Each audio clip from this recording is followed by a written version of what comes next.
Robson Miguel.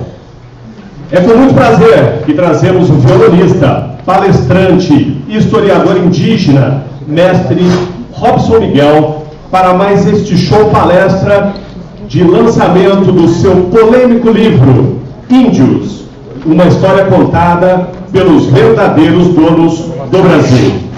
Este show palestra de lançamento será em forma de palestra com debates, ok? Aberto para perguntas e contestações. Quem quiser participar, inclusive, em determinados momentos, vai poder sinalizar e será atendido imediatamente. O livro Índios é publicado e distribuído a nível nacional pela conceituada editora Galeria das Letras, em atendimento à Lei 11.645 de 2008, que institui como obrigatório o estudo e ensino da história, cultura, língua e tradições indígenas e afro-brasileiras. Além de historiador indígena, o mestre Robson Miguel é um dos principais nomes no mundo quando o assunto é violão e tornou-se referência também, inclusive, tendo seu nome presente em mais de 100 países, conquistando o título de primeiro violonista do ranking mundial, título outorgado pelo Círculo Violonístico Europeu de Madrid, na Espanha, a terra onde nasceu o violão. Ele é capixaba e cafuzo, que é uma mistura de índio-guarani com negro, e nasceu na região de Mangues, do antigo aldeamento dos índios Aribiris, Guarani de Vitória do Espírito Santo. É cacique e defensor da causa indígena, como membro e ocupante da cadeira de historiador indígena do Instituto Histórico e Geográfico de São Paulo e do Instituto Biográfico do Brasil. A proposta desse seu livro é reescrever a verdadeira história do nosso Brasil, incluindo a voz dos índios. Com vocês, o mestre Robson Miguel.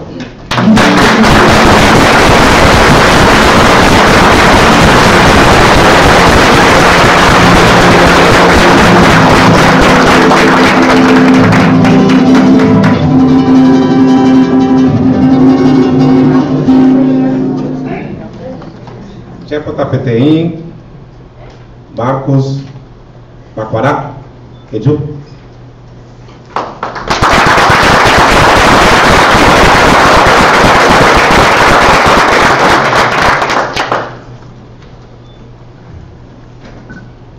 E a Decaro de Paulinho?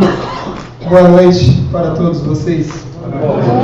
Tá chegando a Tapeteim, Pitorama, Brasil, Bugapa.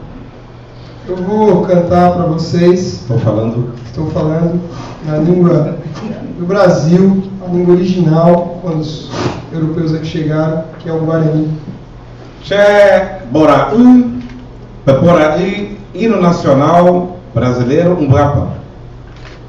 Vamos cantar também o hino nacional brasileiro, a nossa língua Guarani. Che Potande Queremo Amur, Peteim. Pedir a gentileza que vocês fiquem de pé. Obrigado.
Ipiranga, Gui, Rebeca, Gui, Chondalo, Sapocaio, Muriri, Guaraí, Osso, Chapé, Porandere, Saca, Perara, Iviagui, O Penhora, Doramin, piro Nekoni, nekovia Yande pochi au yelo yanemano Maio kudu boe pera uma Ingora mabare pe overa Kingli, ora yuma aingarobo Ove Ivapora pito ori assim Jura anga ai chakar Tu chao je kuya ingeno Ibaram anda o vai Tu chao ne tu aka vera yu ibora Eta vai kande ai eu vi vai peri ti mara Hayo pindora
Abate, che oficia mocoi no mandar lugar com pode guardar Robson Miguel. Eu, cacique historiador indígena Robson Miguel. Abate pa abaquel apu momocoi avaé. Agradeço a presença de todos vocês, professores e alunos. Xerecó e andar depois a pouco chegou imponar. Quero dizer que este momento ficará guardado em nossos corações. Que por um motivo certo, vocês verão os meus apontamentos. E isto muito nos fortalecerá.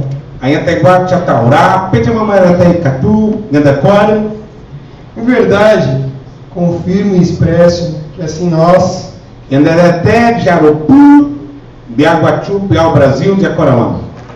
estamos envolvidos nesse trabalho para lutar por um Brasil melhor, um Brasil no futuro.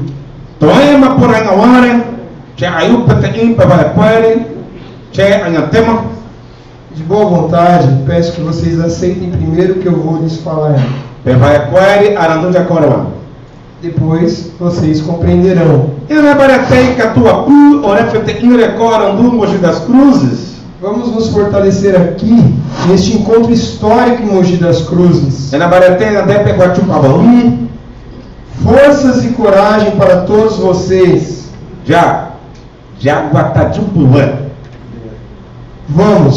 Vamos caminhar junto. Obrigado pela força.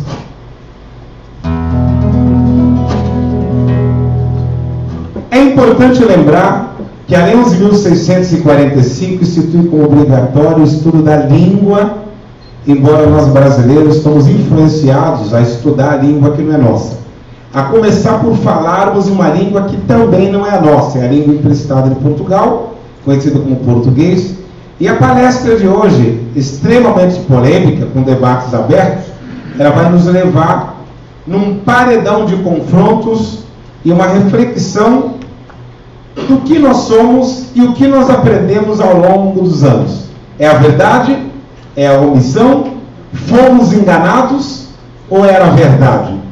Então, o Brasil começou quando os portugueses, lógico, os mais inteligentes, mais espertos, vieram para cá, e eles vieram trazendo para cá os crioulos, né? Que já são crioulos porque Deus assim criou os crioulos, né? E esses crioulos, vendo que os indígenas usavam a madeira verdolenga, chamado beriba, para fazer o arco, juntaram a beriba com um baú e fizeram logo de cara um instrumento chamado beribaú, que o som era assim. Aí os italianos de pele mais clara vieram trazendo para cá um instrumento de 4 cordas, que aqui não tinha fábrica, então esse instrumento era feito partindo de um cavaco de madeira.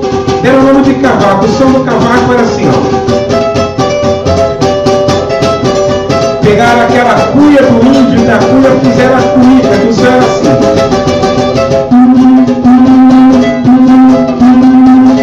Na Alemanha trouxeram a caixa.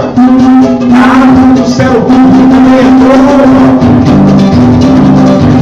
Foi essa mistura de brancos, negros e índios que nasceu essa gente bonita, simpática.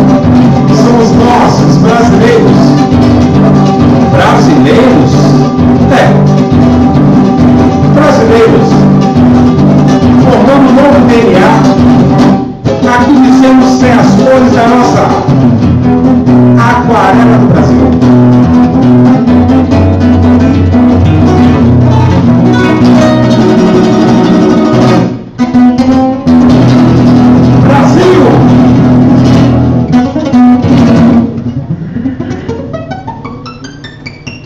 Acabou as notas aqui, não tem.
Obrigado pelo carinho.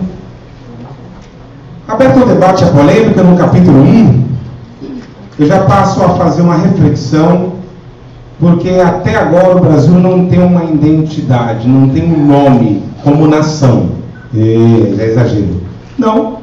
Nome de nação é Alemanha, é uma nação, Itália, é uma nação, França, Espanha, Portugal, China, Japão. Nome de nações. Agora, brasileiro é o nome de uma profissão que traduz-se literalmente como sendo cortadores de pau-brasil. Ou seja, nós não temos nome de nação, nós temos o nome de uma profissão degradatória e destruidora do meio ambiente, ainda perdurando nossos dias. O mundo todo conhece o povo brasileiro pelo futebol, pelas matas, Amazônia, pelo índio, lá fora é muito divulgado, eu que viajo muito. Porém, quando alguém me pergunta lá fora, o Brasil, o que é Brasil? Que significado de Brasil ou brasileiros? Eu tenho que dizer, olha, é uma triste história. Esse nome nasceu quando os portugueses chegaram lá e impuseram aos indígenas a obrigação de, para enriquecer, todo mundo já sabe, né? O comércio de trocas com Portugal, né? Que era naquela época, trocava especiarias com as Índias, né? E levavam para lá a cor escarlata, que era muito usada para os reis pintar tecidos, tingir, né? Que é uma cor vermelha, que na época era muito difícil tirar da natureza, porque não tinha ainda química para produzir o vermelho. Eu não vou perder tempo para explicar como se extraiu o vermelho.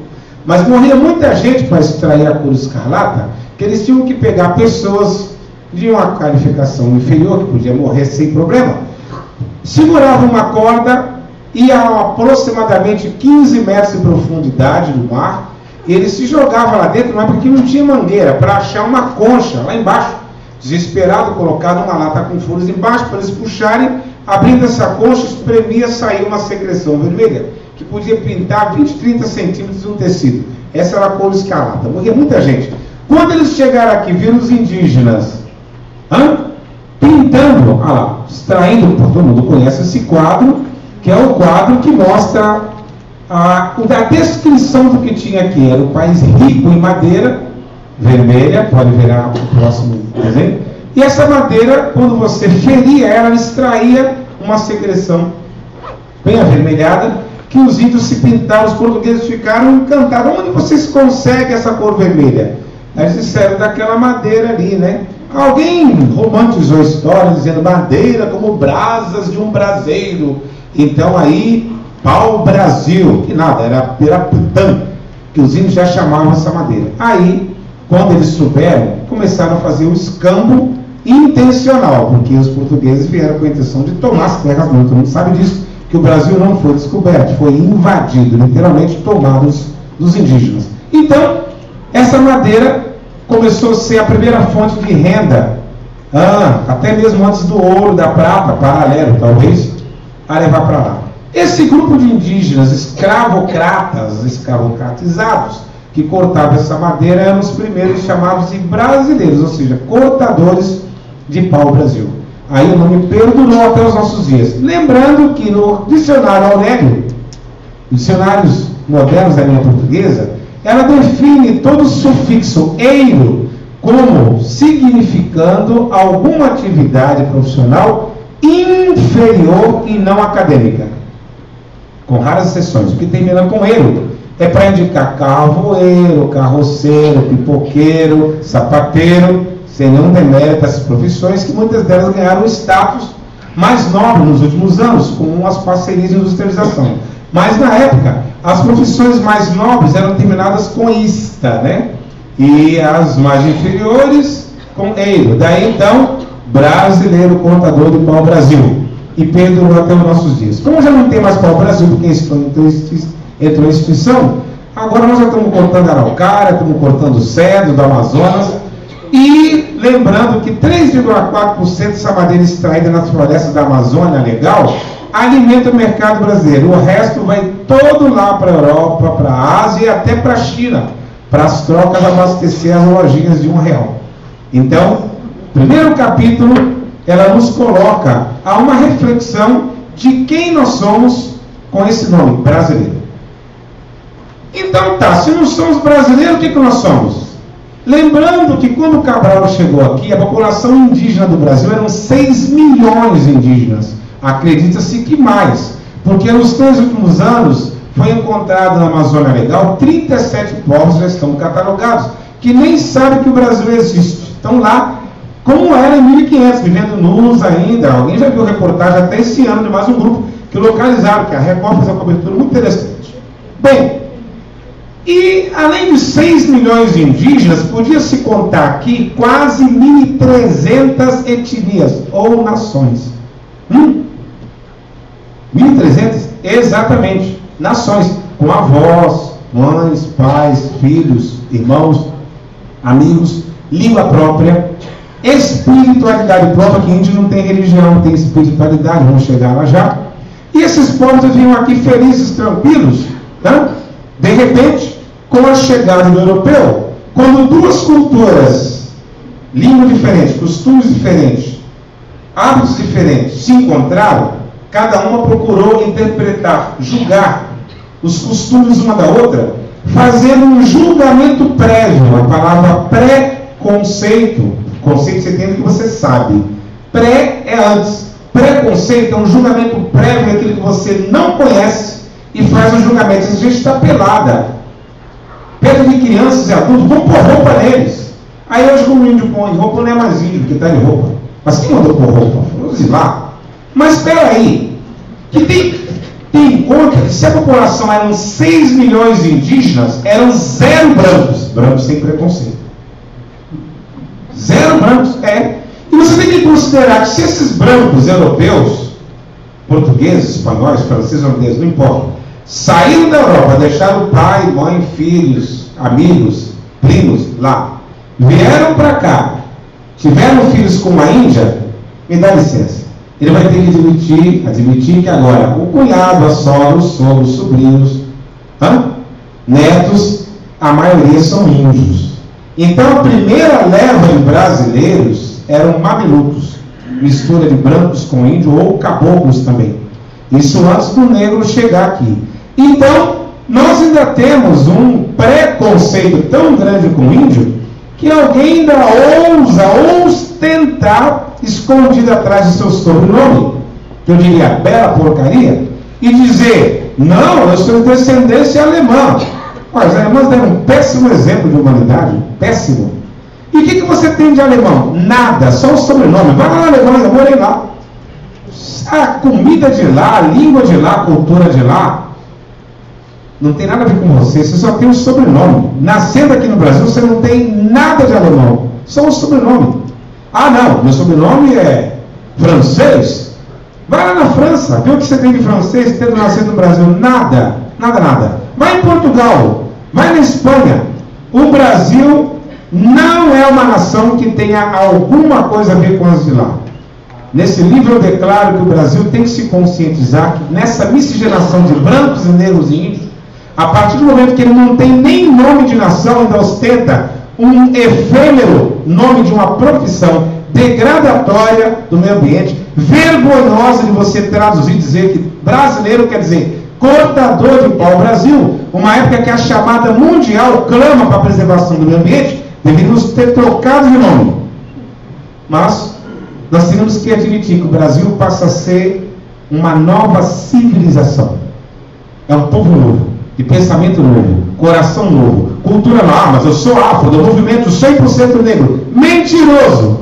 Você não é 100% negro. Vai lá na África, vê as línguas, as tribos da África, o povo, o costume, comida, e vê o que você tem de afro. Aqui você não tem nada, só um pouquinho da cor. Negros são esses que estão chegando de lá para cá. Alguns deles vivem na cidade, mas os tribais mesmo, que são mais negros do que esses, como os indígenas que vivem na cidade, que aparentemente são menos índios do que são nas tribos. Esses sim seriam os indígenas nativos. Esses negros seriam os negros nativos de lá. O que você tem de negro num país chamado Brasil? Você não tem nada. Acaba com essa besteira de ficar proclamando o dia da consciência negra, é feriado.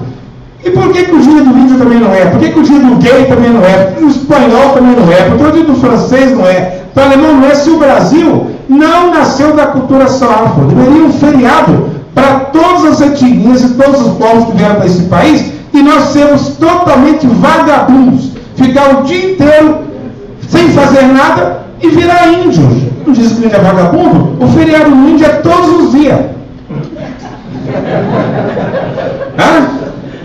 Ainda nos chamam de desorientados. Né? O índio é um cambada de desorientados. Esses caras estão por fora. Estão meio desnorteados. Somos sim indígenas desorientados. Sabe por quê? A palavra orientada apareceu quando em 1500 tudo que vinha do Oriente era referência, era sabedoria, era o conhecimento, era matemática. Aí veio assim a palavra orientação. Você tem que seguir essa orientação, ou seja, a cultura, referência do Oriente. Quando os americanos, vergonhosamente, na base da apelação e das falcatruas políticas, subiram ao apogeu econômico do mundo e passaram os norte-americanos sem referência, veio a palavra, olhe para o norte. Você tem que ter um norte na sua vida, uma referência, uma bússola. Daí quem não seguia a cultura do norte era o desnorteado. Porque não seguia, e o que não seguia do Oriente antes era o desorientado. Então, os povos indígenas têm uma cultura própria, eles são sim desorientados, porque não querem, não vão seguir a cultura interesseira, capitalista, degradatória, discriminatória do Oriente. E muito menos a do norte americano. Somos sim desorientados e desnorteados. Fecha o capítulo 1. Aberto aos debates.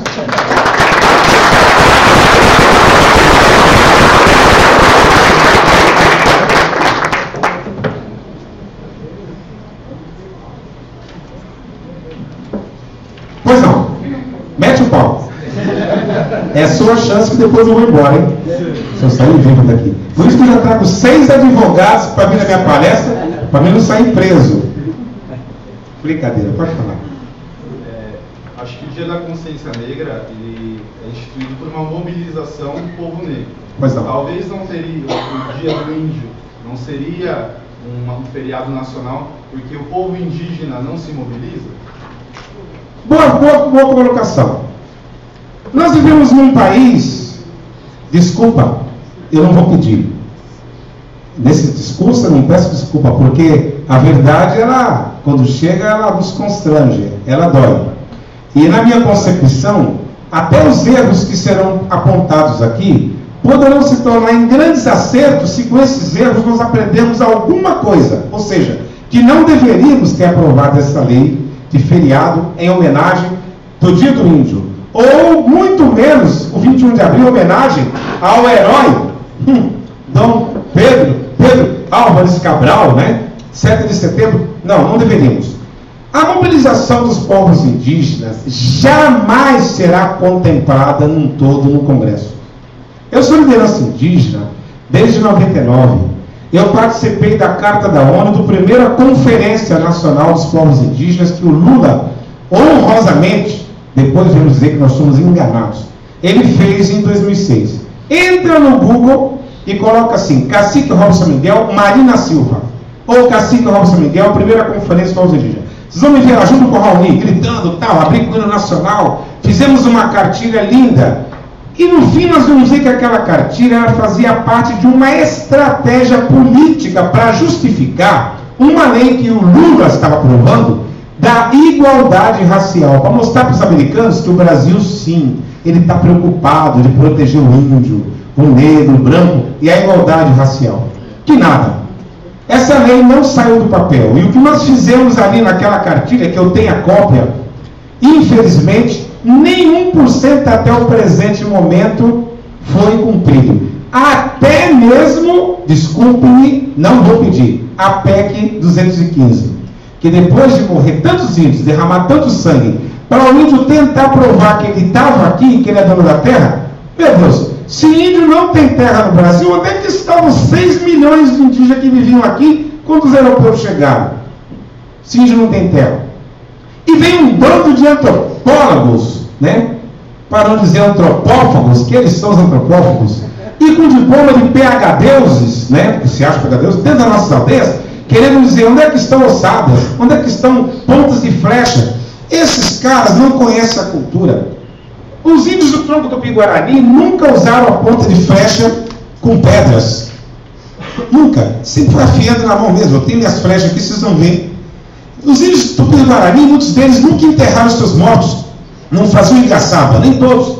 Cremavam os mortos, jogavam a cinza nos rios. Você não vai achar, aqui em São Paulo mesmo, onde o pau quebrou com a Confederação dos Tambores, você não vai achar muitos cemitérios indígenas, roçadas. Mas como não? Se tombaram 300 mil índios tupinambás, na época da Confederação dos Tambores, com os padres lutando também, Anchieta, Nóbrega, Tibiriçá. Onde está esse monte de corpos que ninguém achou até agora?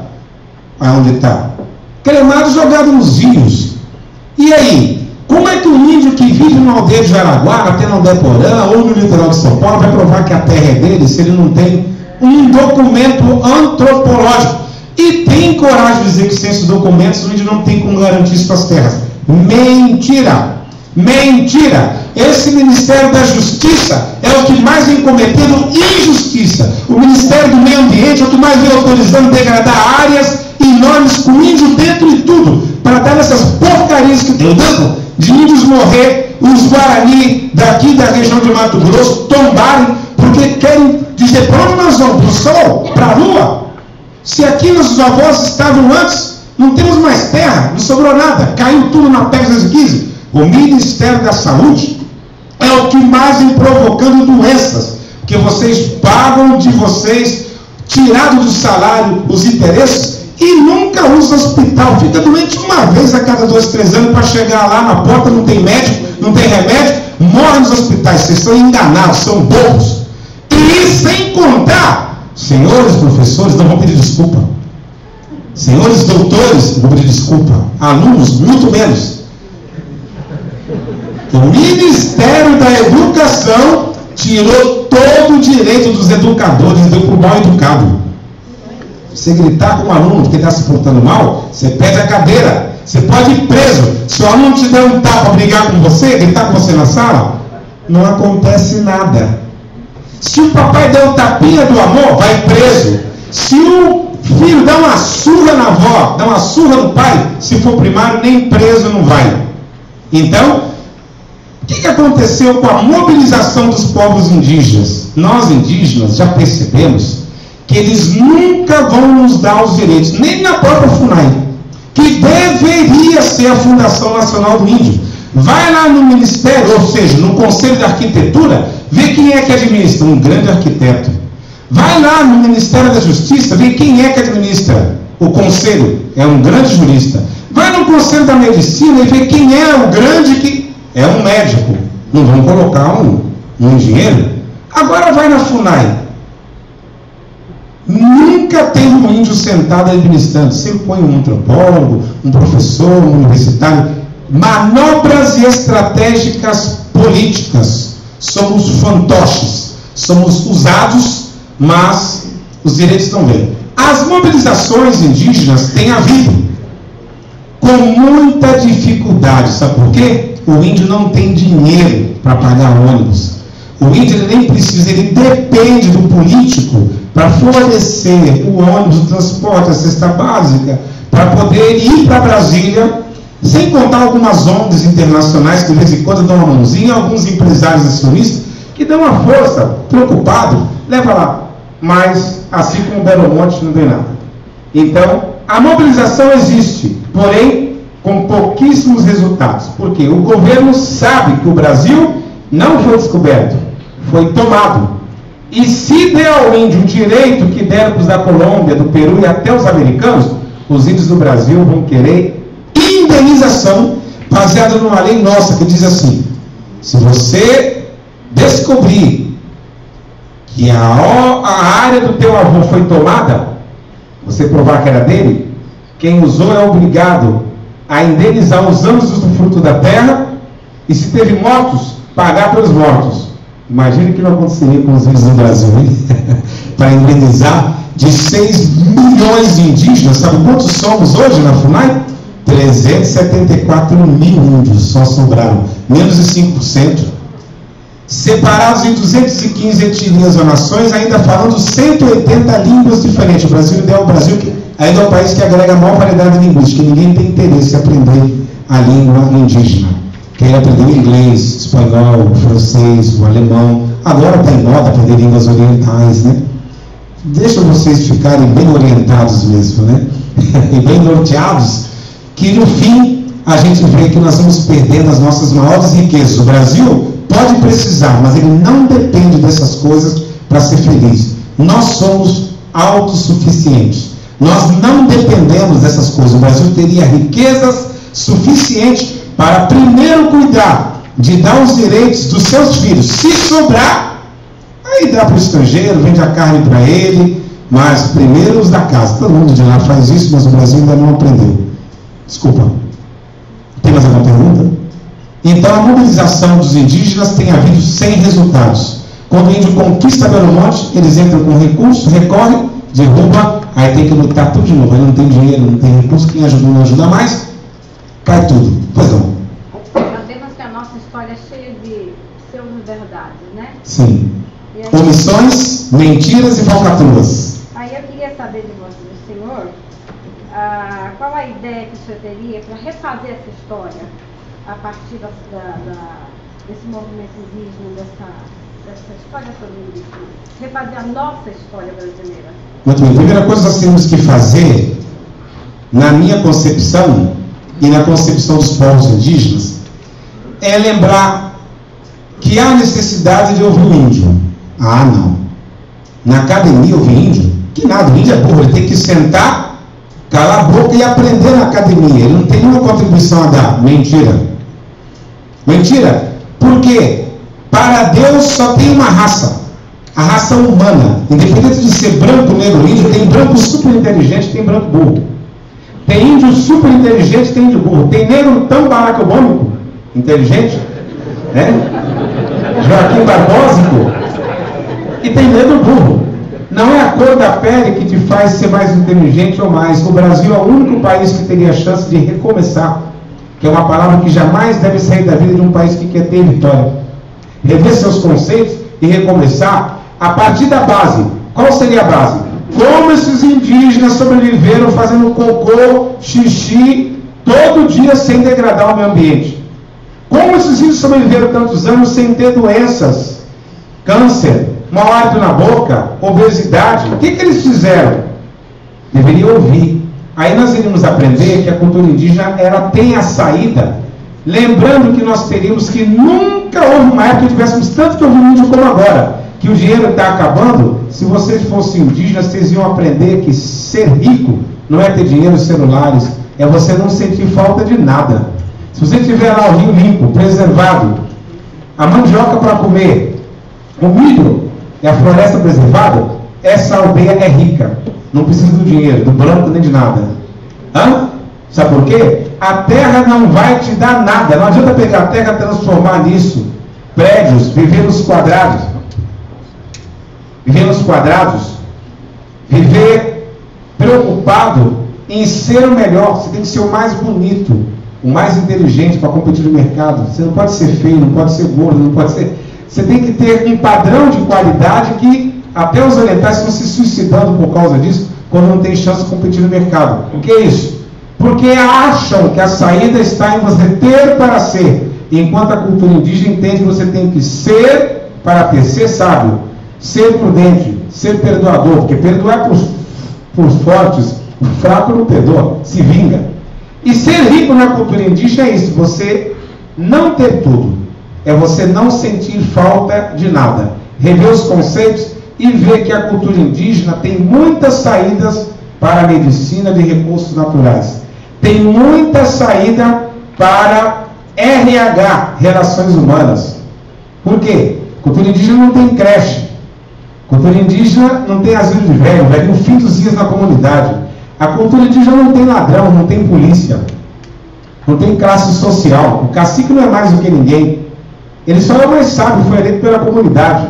Mas a terra não vai te dar nada, ela vai só te emprestar cálcio, vai te emprestar sais minerais, vai te emprestar água, ferro, mas quando você morrer, ela vai tomar tudo, não deixa você levar nada. Então, a terra não é sua, você que é da terra. A cultura do indígena, ela contempla esses valores com uma seriedade muito grande de preservação do meio ambiente, que a cultura capitalista ainda não aprendeu. Moral da história. A própria ONU declara que esse sistema que nós estamos usando está destruindo o ser humano, que a Terra está consumindo 26% a mais do que ela pode devolver, que não vai demorar muito tempo, os países que não eram serão emergenciais, vão cair em todas as potências, porque não tem mais onde tirar recursos naturais, nem da floresta, e está acabando os recursos. Não tem mais saída. 28 países emergenciais foram cortadas a ajuda para que a negrada morra mesmo, porque precisa diminuir, a Terra está com muita gente, não está cabendo, esse sistema não comporta um volume tão grande de pessoas. Em 1970, na Copa, nós cantávamos 90 milhões em ação, para frente o Brasil, no meu coração. Em 1970 eram 90 milhões. E agora, em 2015, somos quanto? Passaram-se 45 anos só? Nós somos em 174 milhões? Dobrou! Quer dizer que daqui a mais 50 anos nós teremos meio bilhão. Aonde vai arrumar recurso para dar de comer a tanta gente? Dinheiro, carro, bicicletas, casa, moradia, alimento, transporte para toda essa gente. Que nada. É momento de rever a cultura indígena, porque ela tem saídas mais simples, com menos desperdício, menos doença, mais desprendido, né? Buscar as riquezas espirituais primeiro, depois as materiais, né? O índio não quer o Brasil de volta, não, pode ficar para vocês. Você ia até na Portugal criar vergonha e dizer, vamos devolver o Brasil para os índios, que estava melhor quando estava com eles. Mas deixa como está. O indígena ele quer só o direito da sua terra, que ele tem condições de viver muitos anos ali, sem degradar o meio ambiente, usando recursos naturais, né?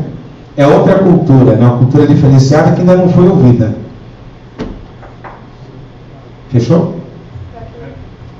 Pois não. Aberto ao debate. Licença para todos, questão de religião, então eu peço licença. Porque, assim, questão de? Religião. Religião, bicho, vai pegar, hein? Não, porque assim, eu peço desculpa, mas eu peço licença porque religião para mim é o seu objetivo de tal. Pode bater. Bom, deixando essa questão de religião, eu queria saber assim, em relação à espiritualidade, você pode me falar um pouquinho, porque é a coisa que eu admiro, que eu acredito, que na força da natureza, no meio ambiente, enfim, no planeta, gostaria que você falasse um pouquinho melhor para mim em questão da espiritualidade dos indígenas. O índio não tem religião, ele tem espiritualidade. Religião tem um monte, espiritualidade só tem uma. Ou seja, o indígena ele se vê e se entende como sendo um ser espiritual, preso num corpo material. Enquanto as culturas ocidentais que têm religião, tanto que na rama cristã, tem um monte, batista cristão, universal cristão, adventista, metodista, todos que usam a Bíblia católica, é cristão também, usa a doutrina do Cristo. Mas, desculpa, ninguém é mais cristão do que o índio, hein? O índio sim. Quando eles vieram aqui, eles não entenderam que Deus deixou o índio mais atrasado na cultura deles para provar que o paraíso existiu mesmo. Que existia um lugar que viviam pelado crianças com adultos sem maldade nenhuma. Eles trouxeram maldade de lá para cá. Desculpa. Não. Outra coisa, se nós tivéssemos que falar de valores da espiritualidade indígena, quem acha que os livros que dizem que índio adora sol, adora lua, mentira. Índio não adora sol. Índio não é bobo. Índio não adora a lua, ele adora quem criou o sol, quem criou a lua. Ele sabe que a lua muda de aspecto conforme a posição do sol. Você não precisa ser muito inteligente. É chamar o índio de burro. Dizer que ele pede alguma coisa para a lua. Na nossa espiritualidade, ela nasce a partir do começo. Ela respeita valores do vento. Porque nós entendemos que tem o espírito do vento. Ou seja, não tem nenhuma pessoa, nenhum Deus fazendo para empurrar o vento para lá e para cá. O vento por si só mesmo, ele se movimenta porque ele tem o espírito dele para refrigerar a terra. Então o índio entende que existe o espírito do vento, sim. Nós entendemos que existe o espírito da terra. Não tem ninguém embaixo da terra bombando a água para ela ter pressão para sair em cima da montanha e de uma cachoeira. A própria terra tem o seu próprio espírito. Ela mesmo se recompõe. Taca fogo, espera 15 dias que vai aparecer Albumara, que é aquelas folhinhas pequenininhas mostrando que já está pronta para você replantar de novo. Ou ela se recompõe. Abrindo a Transamazônica, não cuidaram de passar gente, em pouco tempo a floresta fechou. Ou seja, o espírito da floresta, o espírito das águas. O que é isso? É Iemanjá? Não, isso não existe na nossa espiritualidade. Índio não faz imagem de nada. Você não vai ver índio fazendo santo, com todo respeito às outras religiões, se não vem índio adorando imagem, nem de algum pajé antigo, nem um cacique, o índio não é idólatra. Ele entende que ele não precisa ver Deus para saber que ele existe. Assim como ele não precisa ver a onça para saber que ela existe. Aonde a onça passa, ela deixa os seus sinais. Aonde viu as pegadas, a onça passou aqui, não precisa ir atrás dela para ver onde ela está. Eu sei que ela está, que ela existe. Os homens da cidade deveriam ser igual. Não precisava ver o relojoeiro para saber que existe. Só olhar o relógio. Se tem um relógio, tem um relojoeiro.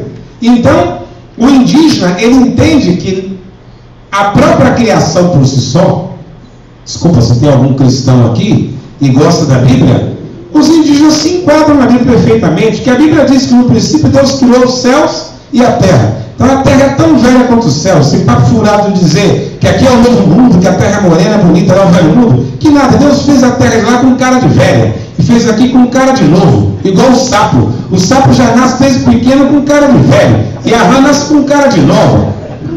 A rã tem 30, 20 anos, 5 anos, com a cara muito lisinha. A terra de lá tem o mesmo tempo que a de cá. Deus, no princípio, criou os céus e a terra. Então a terra é tão velha quanto os céus. Aí diz lá na Bíblia, no capítulo 1 do Gênesis, que aí Deus criou os céus e a terra e viu que a terra era sem forma e vazia. Tá, os primeiros 3 capítulos da Bíblia, que Deus ficou só mexendo na terra, dando forma. Que ele disse que ela era sem forma, então ele ficou a montanha para lá, rio para cá, só transformando a terra. Como a terra era vazia, os outros 3 ele ficou enchendo ela de coisa. Haja pássaros, haja bestas feras, haja isso. E diz lá que Deus deu poder à água para dizer que a água deu os seus. É mesmo.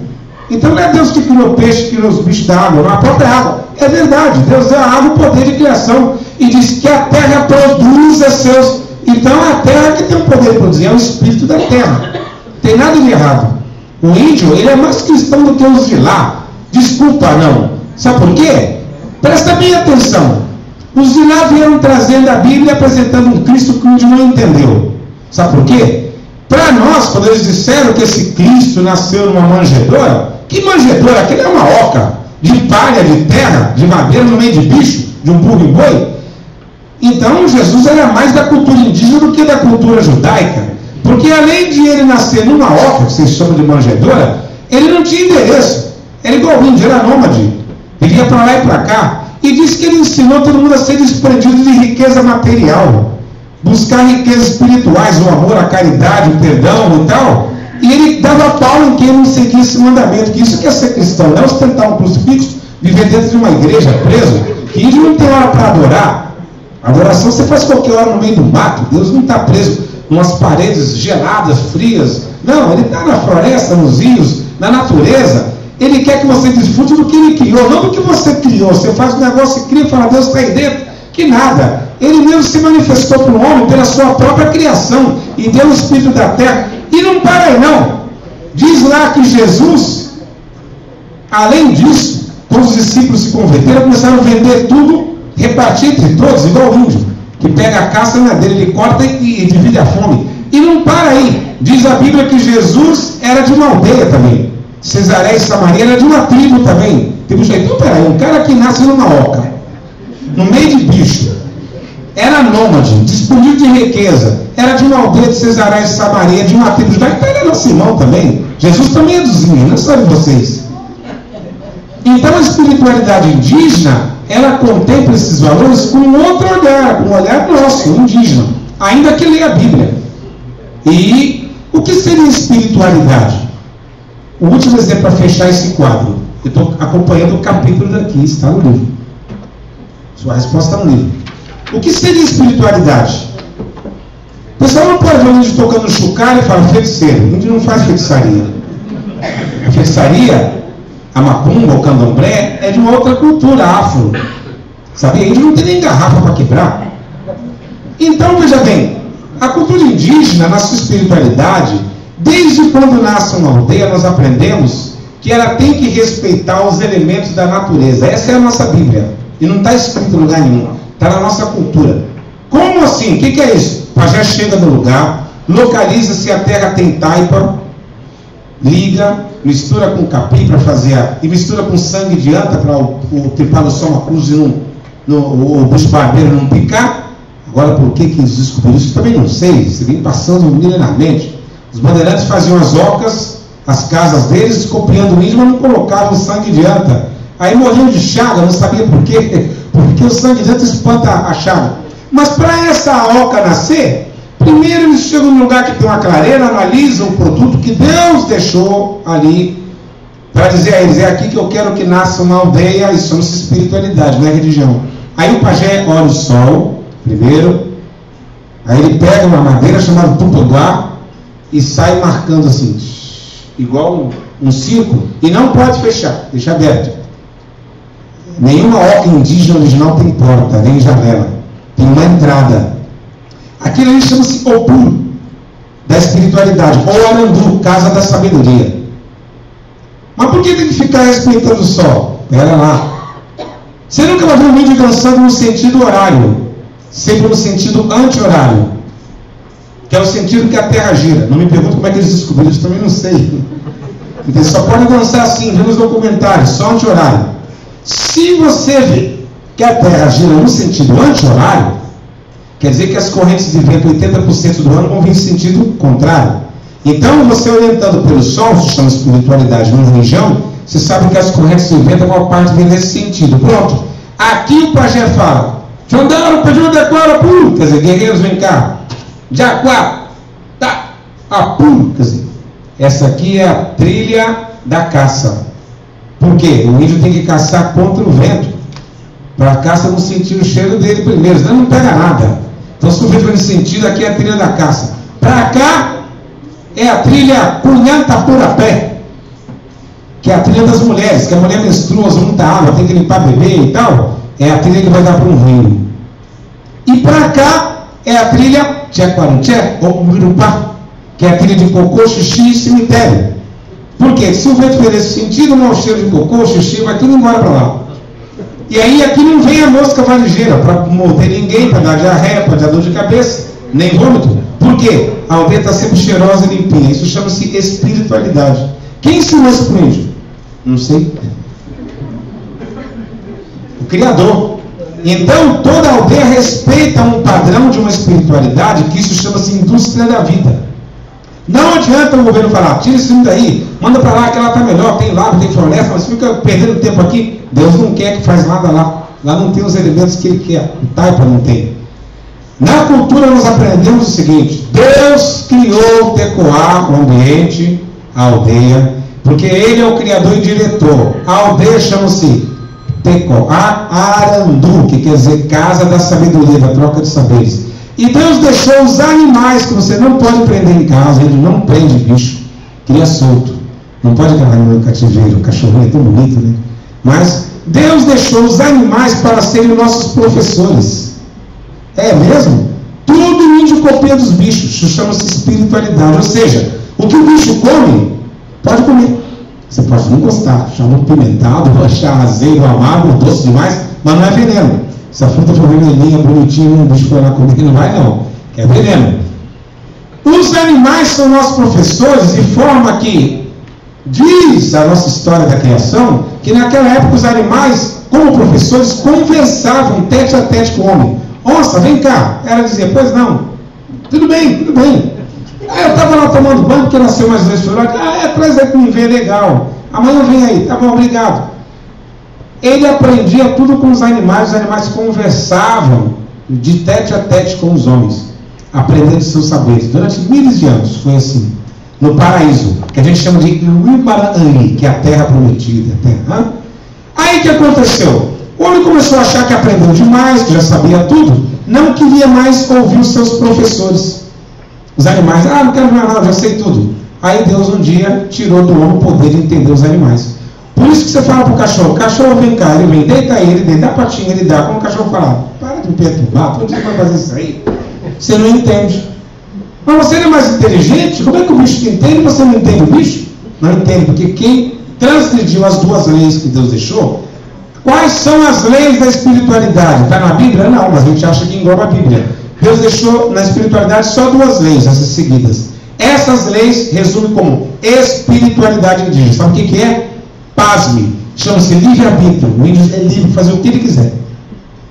Limite. Sem passar do limite. Tudo que Deus fez é bom na espiritualidade, desde que você não passe do limite. Nadar é bom, índio? É bom. Nadar debaixo da câmara, você morre afogado, aí fica ruim. Comer é bom? É ótimo. Vai comer demais pra você ver. Vou comer muito hoje para não comer amanhã, depois de amanhã você passa mal. Porque passou do limite. Então a indignação do índio, que além dos da cidade falarem tanto de Deus, espiritualidade, ele não respeita os limites dele mesmo, nem da natureza, nem do próximo, nem das mulheres, nem das crianças. Coisa que não acontece na aldeia indígena. Então, quando o homem começou a usar demais o livre-arbítrio, sem respeitar os seus limites, Deus então tirou do homem o poder de entender os animais. Por isso que o homem não entende. E a prova disso, da espiritualidade, diz que Deus deixou o único bicho, que é o que menos tinha chance de falar. Deus falou: vem cá, papagaio. Bico torto, a língua seca, cônica. Vou deixar você falando para provar para eles que um dia todos já falaram. Por isso que no cocar do cacique, isso é o meu cocar.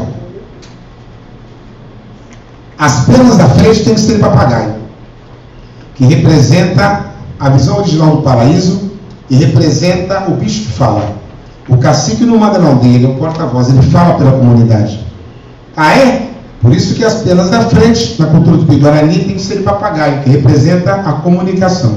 E as demais penas vão representar o caráter do cacique. Se ele for um cacique briguento, é papagaio na frente e as laterais são de gavião, que é um bicho que vê a cobra venenosa e vai lá, não tem medo.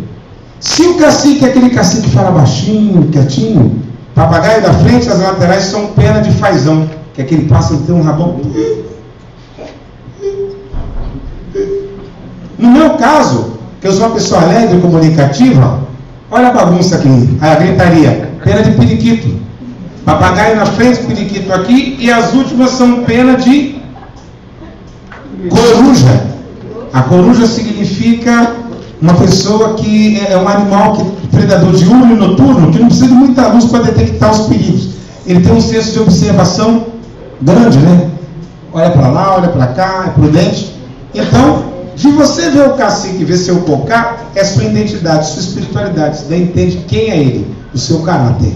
Isso também chama-se espiritualidade. Se eu fosse dar exemplo aqui, nós teríamos um monte de exemplos da cultura indígena que índio usa enfeite. Tudo que tem um furo, ali uma pintura, tem um significado cultural e espiritual que não deveria ser tirado.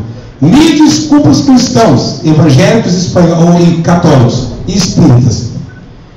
Se os que vieram fossem cristãos, não fariam o que fizeram. Tiraram tudo, tentaram arrancar tudo. Não quiseram entender a cultura para saber que Deus deixou os índios mais atrasados para provar por os de lá que o paraíso realmente existiu. Agora os de lá, como não guardaram os mandamentos, Deus mandou Jesus nascer lá para lembrar eles, mas nasceu lá como índio, mais igual a gente do que os de lá. Pergunta, faz a musiquinha para dar um. Por favor. Primeiramente, boa noite, parabéns aí, gostei da explicação agora da espiritualidade. Obrigado. Eu só gostaria de saber como que os índios lidam, como que o índio lida se caso tenha algum índio com deficiência na tribo. Boa pergunta. Vai chegar, hein? Vamos tocar uma musiquinha para. Muito bem. Como é que o índio lida com as pessoas deficientes? Pasmem. Atualmente o Brasil ainda tem 215 etnias. 13 delas ainda praticam o infanticídio. Esse assunto já deu para falar, já meteram o pau no ano retrasado, entrou pastores, entrou antropólogos, entrou nos direitos humanos, manda prender esses índios, por que não faz isso com a mãe dele, não sei o quê? Ninguém quis ouvir a cultura. Então prestem bem atenção. Prestem bem atenção, respondendo a sua pergunta. Ainda dessas 215, índio não é tudo igual, hein? Não são todos iguais. As carinhas são iguais, mas nós temos 215 etnias, ou seja, nações ainda. Era 1.300, mas sobraram 215. 2 erros os portugueses cometeram. Primeiro erro, matar os índios. Um grande erro. O segundo grande erro, não mataram todos. Deixaram alguns para encher o saco aqui ainda. E esses indígenas têm ainda dessas 215 etnias, eu estou usando a palavra encher o saco no termo indígena, porque os indígenas, nos primeiros 250 anos, foram escravos e eram obrigados a levar sacarias dos padres e dos governantes. E qualquer índio que era visto reclamando com o outro, como eles não entendiam a língua, eles enchem o saco dele, por mais peso.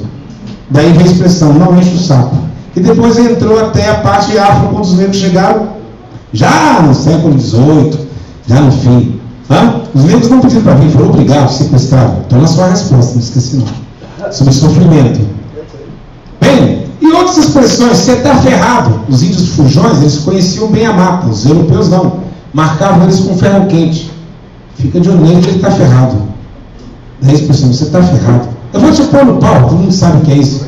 Açoites, pôr no pau para os outros verem que se desobedecer, pá. Então, a escravidão indígena existiu mesmo. Mas quem acha que escravidão é só a corrente, o açoite, não entende o que é escravidão indígena. Existe a escravidão religiosa, através do medo, da pressão. Existe a escravidão cultural, que não deixa você professar sua cultura, e mente que é um país laico, que todos são livres para professar o que quiser. Existe a escravidão social. O índio não pode, na sua sociedade, sair igual eu, sem camisa, de tanga e com cocar na cabeça. Se eu for dirigir um carro assim, a polícia manda encostar e manda prender. Não pode professar sua cultura. Eu tenho uma vantagem, porque eu sou negro também. Então, um modo de afro, que se eu andar de índio, mas não prender. E de onde são os índios? Daqui mesmo. Mas, vai lá na Santa Ifigênia, você vai ver os árabes podem usar com aquele turbante, né, com quebá. Olha que bonito. Os afros podem dar com seus turbantes. Ali na Liberdade, a japonesa pode usar seus kimonos, né, que não acha bonito. Cada um professa nesse país sua cultura, menos o indígena. Até esse direito tiraram. Escravidão social, escravidão religiosa, escravidão cultural, escravidão através do medo e a escravidão também física, que nós vamos chegar depois. O que acontece com os índios que têm problemas? Dessas 215 etnias, 13 delas praticam infanticídio. Para quem não sabe o que é o infanticídio, começa assim. A mamãe está grávida e vai entrar no seu Recó Moacir. Recó é vida. Moacir, que é nome de pessoa também, quer dizer dor do parto. Sabia? Guarani. Moacir. Aí, quando ela vai entrar no Moacir, ela chama a comunidade, que começa a fazer um cântico.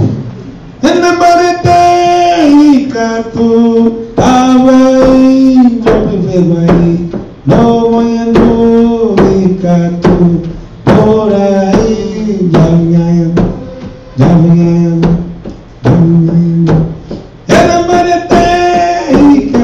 Yanambareté e Catu, quer dizer, Nhandé é nosso. Rabareté e Catu, quer dizer, agora nós vamos nos fortalecer e dançar e cantar, porque vai chegar mais um membro. Aí aquela mãe, os partos são naturais, humanizados e cócora. Ela segue aquela trilha que eu falei para vocês, que é a trilha das mulheres, que é de parto. Ela tem duas madeiras aforquilhadas com uma de travessão, que ela vai abaixar e segurar ali, como quem vai fazer a necessidade fisiológica. Ela pega um pau menor, põe na boca, para aguentar a dor de parto. E os da cidade matam as mulheres de dor, porque eles põem ela numa posição deitada. Como é que o bebê vai cair se ele está deitado? O peso dele já está para baixo, ele fica empurrando a barriga, mas é dor, faz cesárea.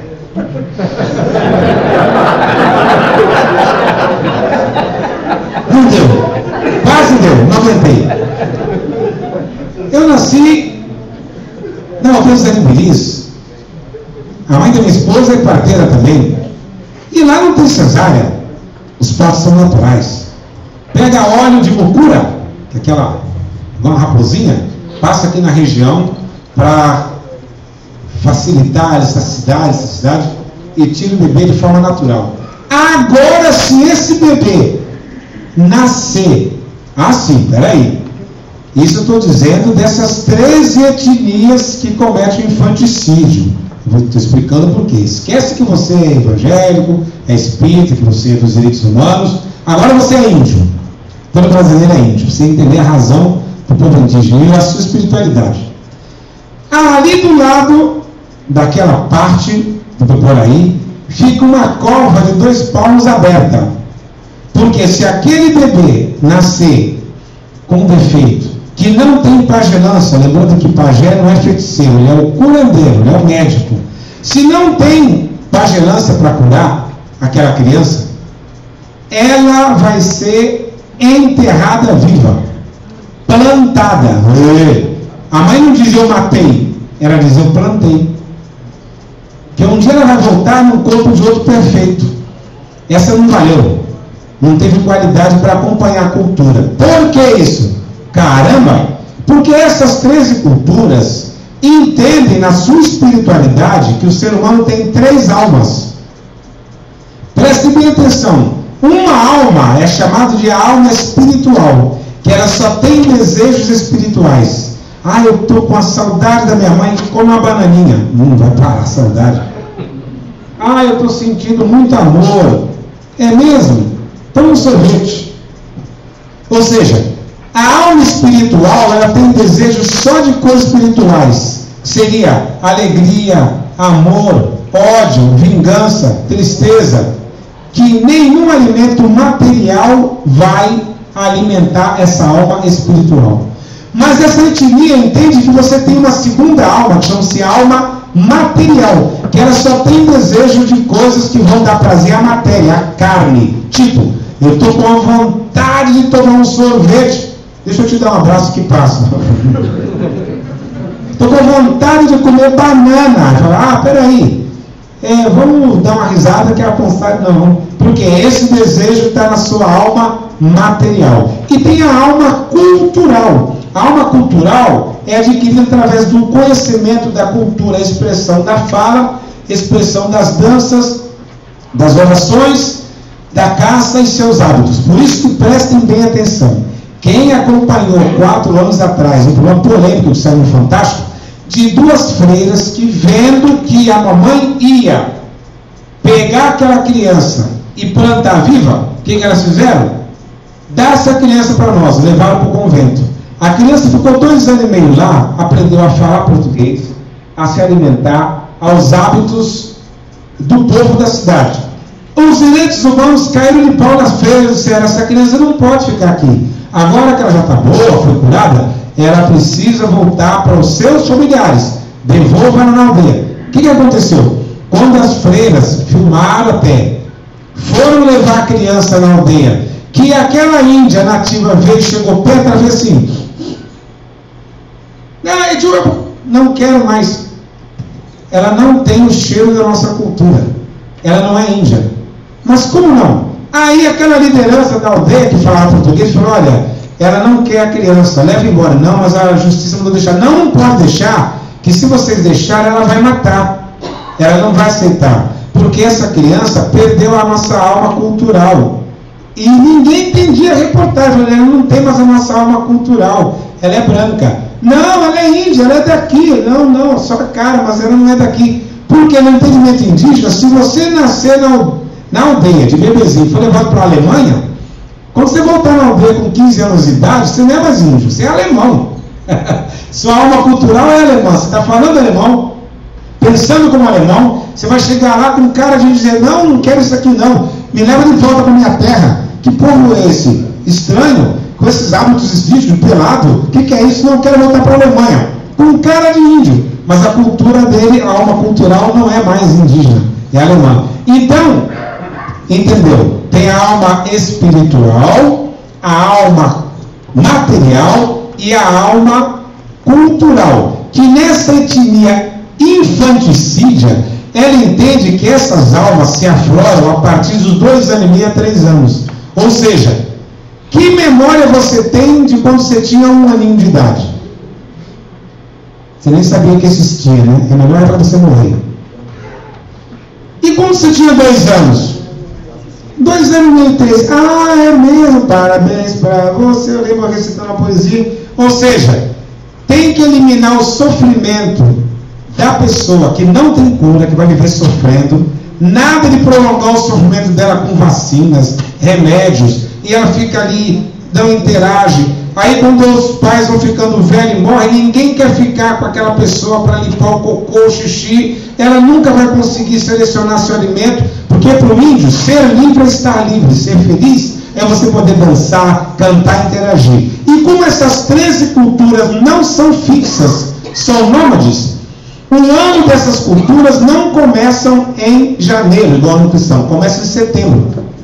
Quando aparece o 7 estrelas, e que a piracema sai do mar e começa a entrar nos rios, que chama Perequé, está na hora de abandonar as aldeias e ir embora para viver do peixe, fazer o ciclo da terra. Para aquela aldeia descansar de tanto cocô, xixi que foi feito ali, a terra tem que descansar. Eles não queimam a aldeia, não fazem nada. Saem dali, Guarani também faz isso, hein? Tupi também.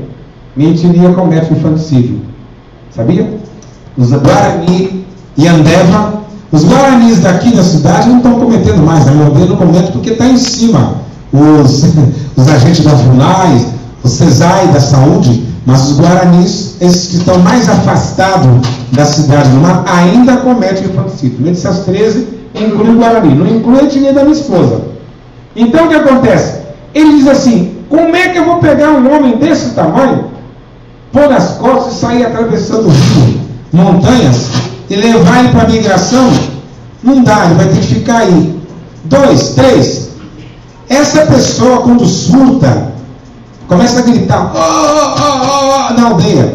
E lembra que eu falei para vocês que a aldeia tem a trilha da caça, tem a mooca, que é o opu, em volta tem as ocas, em volta tem ceva, para os bichos ficarem mais perto da aldeia. Então o índio fala muito baixinho, para não espantar a caça. Se tiver uma pessoa lá dentro com problemas mentais, fica gritando, ela espanta a caça, compromete a alimentação da aldeia inteira. Então, nessa etnia infanticida, ela entende que o melhor é não prolongar o sofrimento.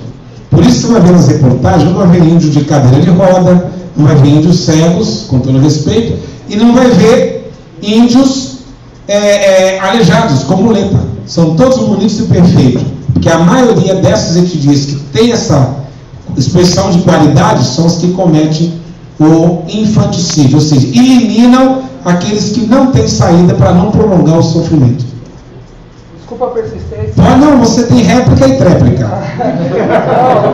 Não. Entendeu, não? Entendi. Eu não vou nem questionar a cultura de vocês. E a pessoa que depois de uma certa idade fica com alguma deficiência dentro da tribo? Parabéns. Eu dou um testemunho muito duro aqui do cacique Punoé, Calapalo, da Sânia Calapalo. Está aqui. Para quem adquiriu o livro, ô Marcos, ali é o paraíso. Dá uma avançadinha, vamos ver. Olha lá. Para quem não sabe, o índio sempre entendeu como está na Bíblia. Embora Alfredo Wegener disse que existiu a Pangeia, mas a Bíblia Sagrada dizia que Deus criou uma porção seca. Né? No princípio Deus criou os céus e a terra. Então a terra era assim, era uma Pangeia. Pode avançar. Aí depois, com o abalo sísmico, a Bíblia diz que teve o dilúvio e tal, a terra foi se separando em placas tectônicas. Isso quer dizer que os índios não vieram para cá, já estavam aqui. Quando a terra se separou, eles ficaram presos do lado de cá. Pode avançar?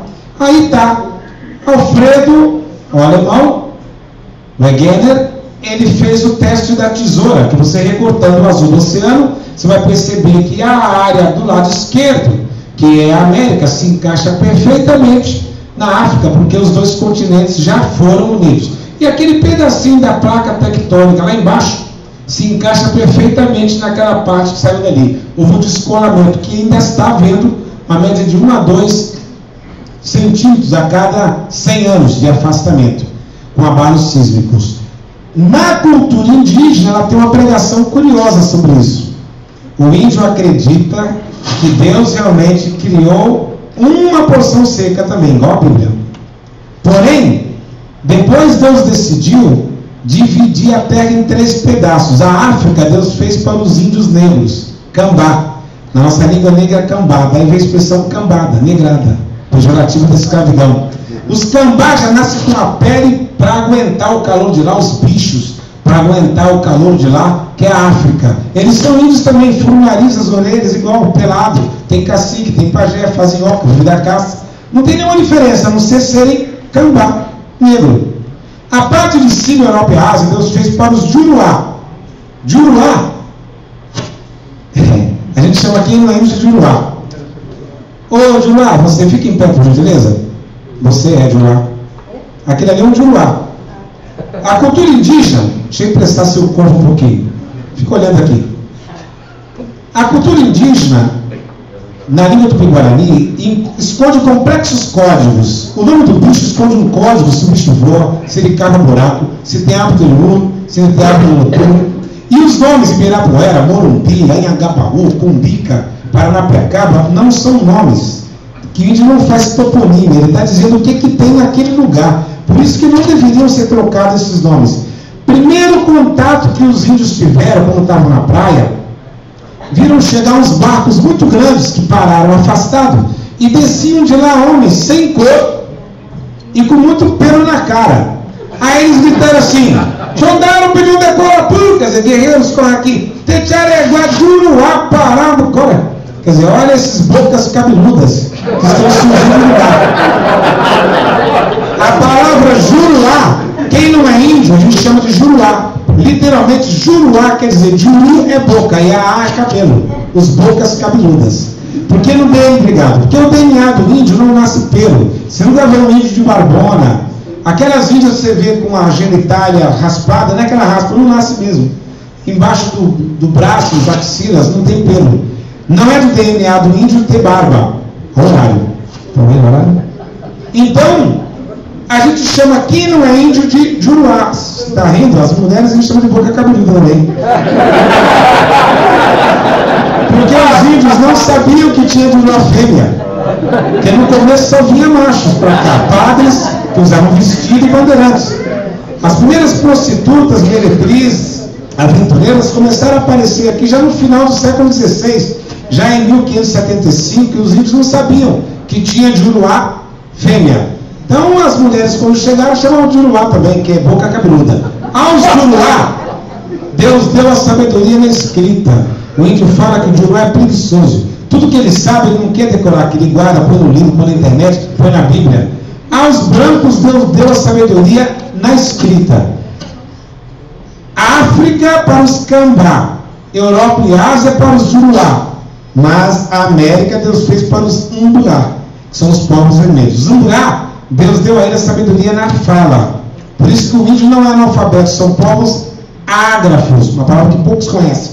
Ágrafos são povos que, por não conhecer papel e a caneta, seus conhecimentos não são escritos, são passados todos na oralidade. Mas tem uma grande veracidade na informação oral, empírica dos indígenas, porque o índio não conheceu a mentira. Por isso que ficou fácil enganar o índio. Não tem glória de eu pegar um peixe desse e falar que era desse. Não ganha nada. Então, na cultura indígena não tem mentira. Agora vocês estão aprendendo a mentir, mas a mentira vem de lá, com os europeus e tal. Então tá, o mundo é separado em três partes: África para os Cambá, América, Europa e Ásia para os Juruá e América para os Umburá. Sua pergunta. Você pode voltar a sentar? Por gentileza.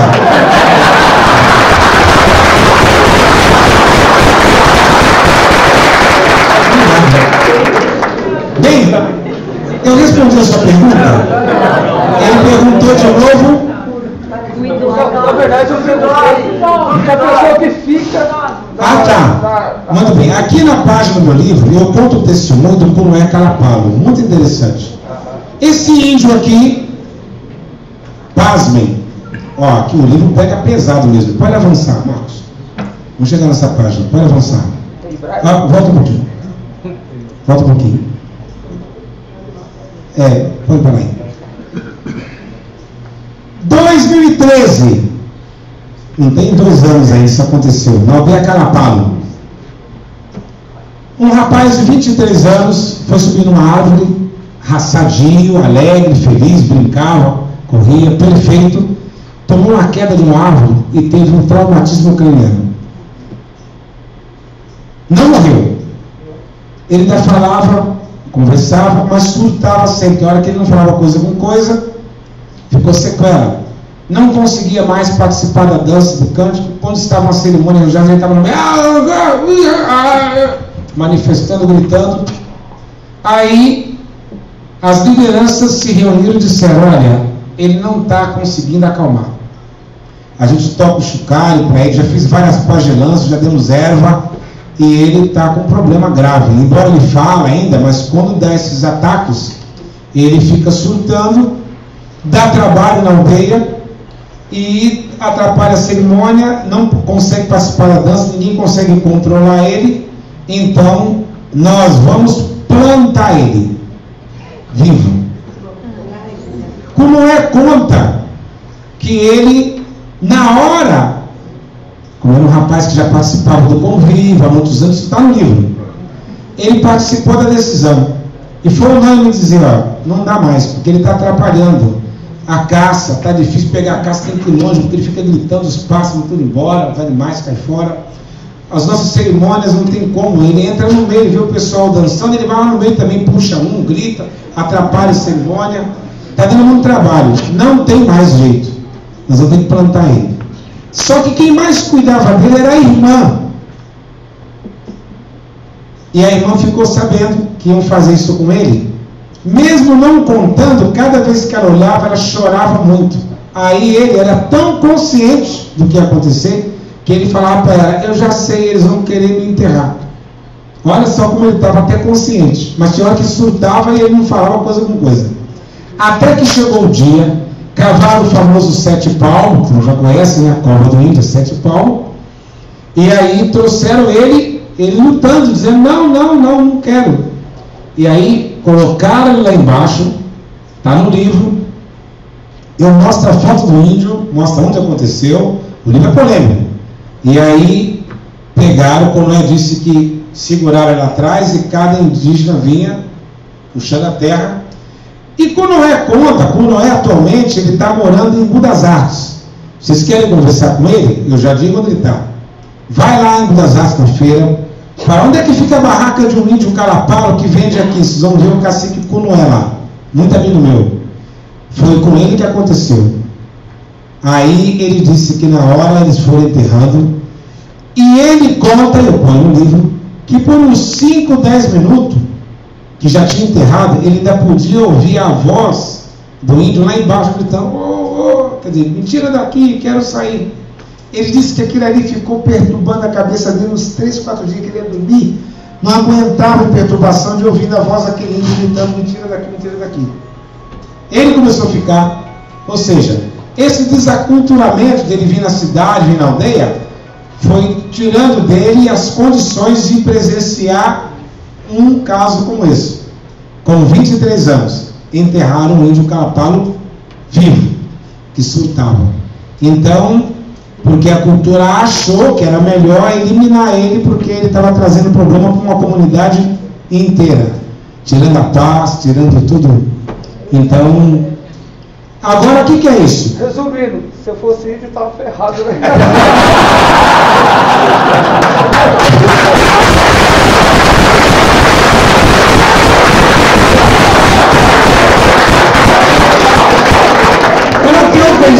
Eu queria me enterrar.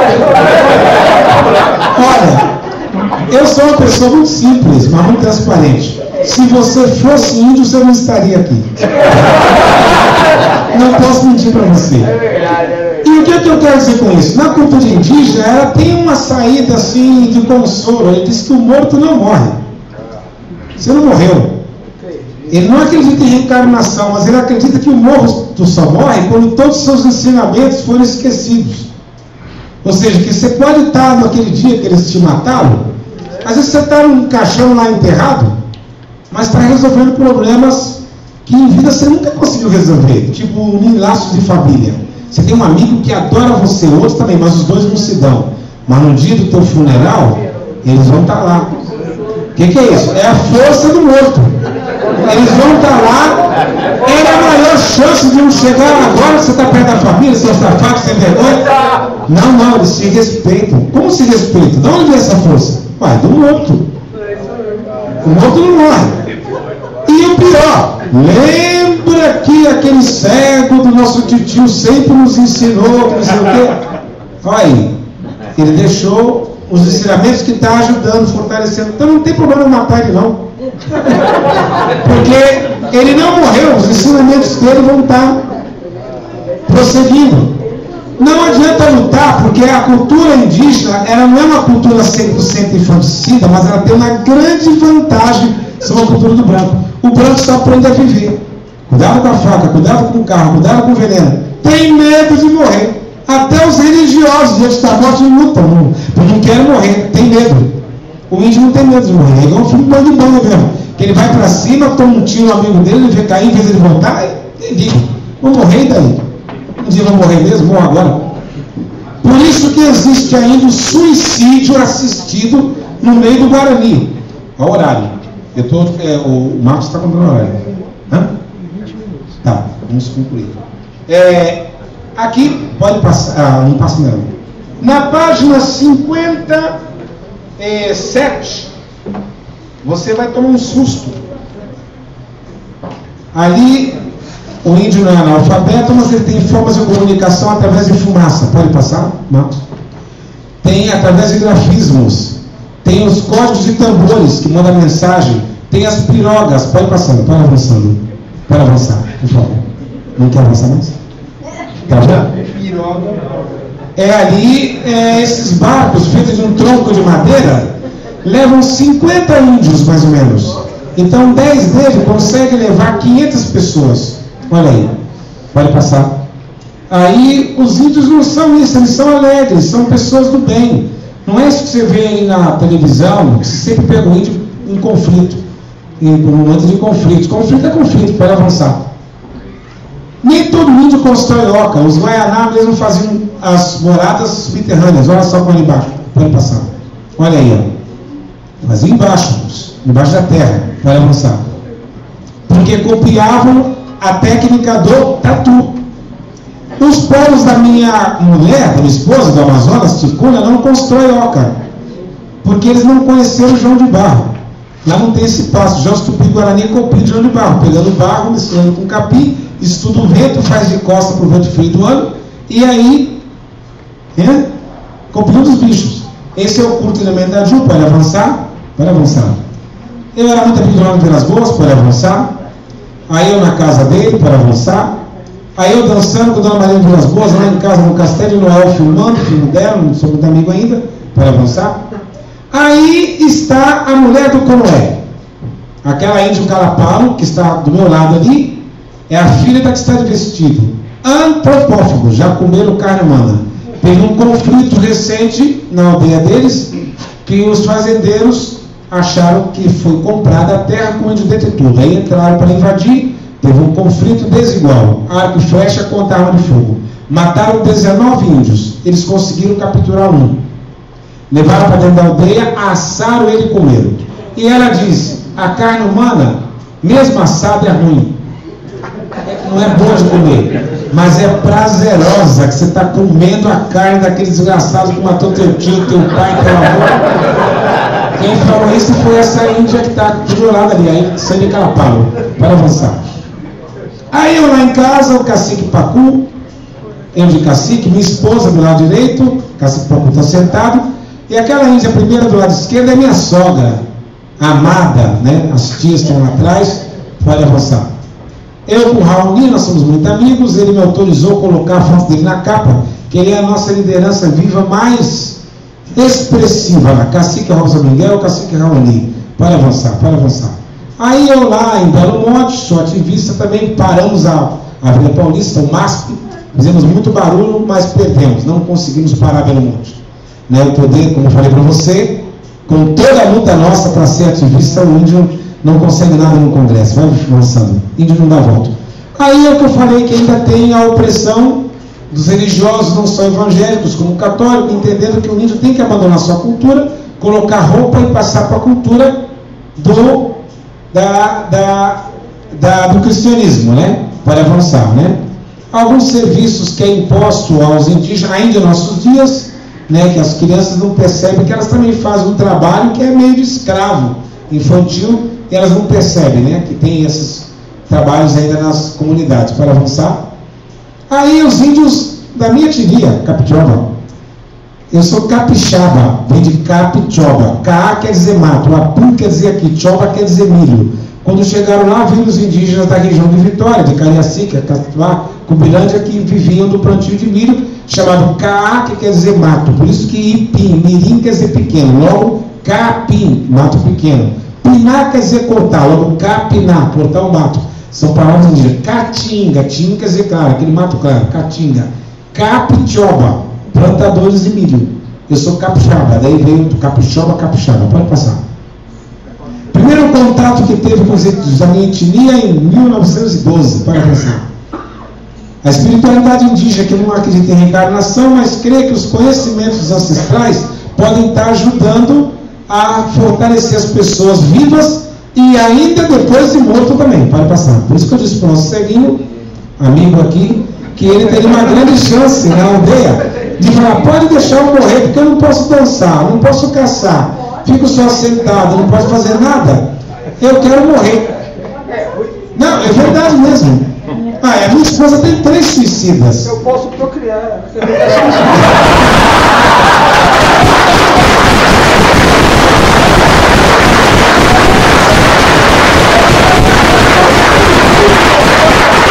Então, já que ele pode procriar, eu tenho que fazer agora a minha pergunta. Em qual etnia que ele quer ficar e por quê?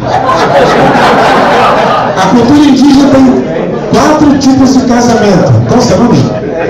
Ricardo, qual você vai escolher? A cultura indígena tem 4 tipos de casamento. Monogâmico, que é um homem e uma mulher.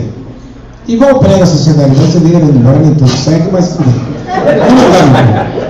Existe a cultura poligâmica, que é um homem com várias mulheres, 4, 5, 6 mulheres. Por quê? Lembra que eu falei que os indígenas copiam tudo dos animais? Os animais têm casamento igual da arara, que se morre, o outro não casa. Tem igual do lobo, que é um macho, várias fêmeas, igual a galinha também, é um galo e várias galinhas. Tem o casamento da macaca, que ela é poliândrica. O casamento poliândrico nós temos também, que é uma mulher com vários homens. Igual a macaca, que é uma fêmea com vários machos. E temos o casamento daqueles índios calapaus que eu mostrei, que é um casamento grupal. 5, 6 homens com 7, 8 mulheres. Qual você vai escolher?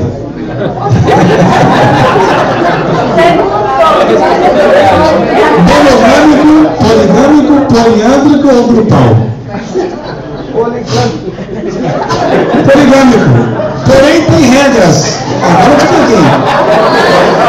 Presta bem atenção. Na cultura indígena não se diz transar, fazer sexo, ficar, relacionar. A gente usa um termo que chama-se tchepa-anché. Tchepa-anché. Paã, na nossa língua, quer dizer armar. Não adianta você falar, ai que lindo, eu quero essa índia, eu quero essa também, eu quero essa aqui, eu quero 5, eu quero 6. Se não armar, fica aquele monte de mulher ali implorando, ela vai para outra. Então, você tem que ter uma certa virilidade para ter 5 mulheres e tem que assistir a 5. Né? Então vocês estão vendo que tem regras também, né? Vamos avançar para o segundo.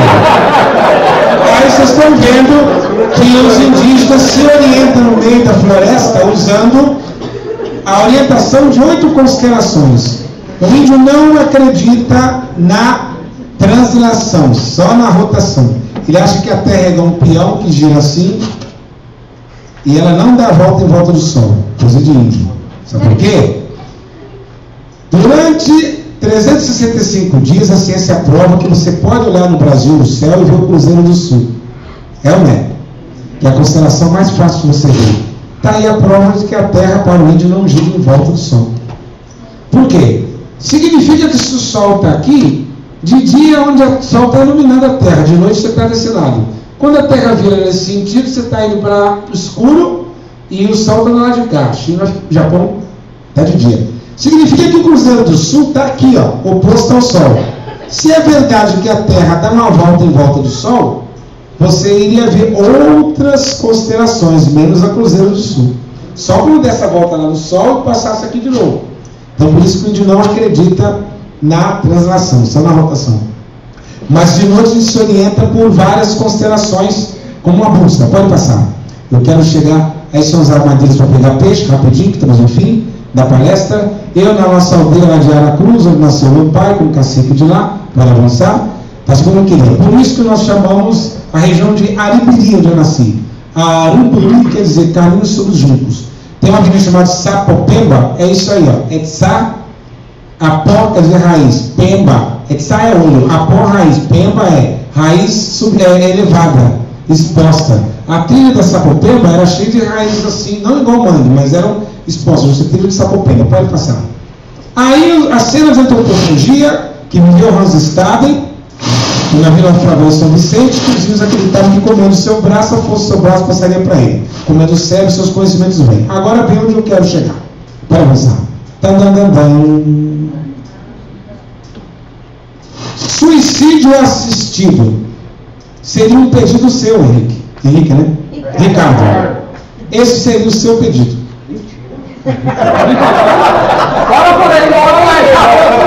O índio é preparado para morrer. E ele entende que quando a tua alma, porque essa etnia faz isso, porque ela acredita que a pessoa tem 3 almas. Esse índio de 16 anos se suicidou assim mesmo. Ele vai, corta o cabelo,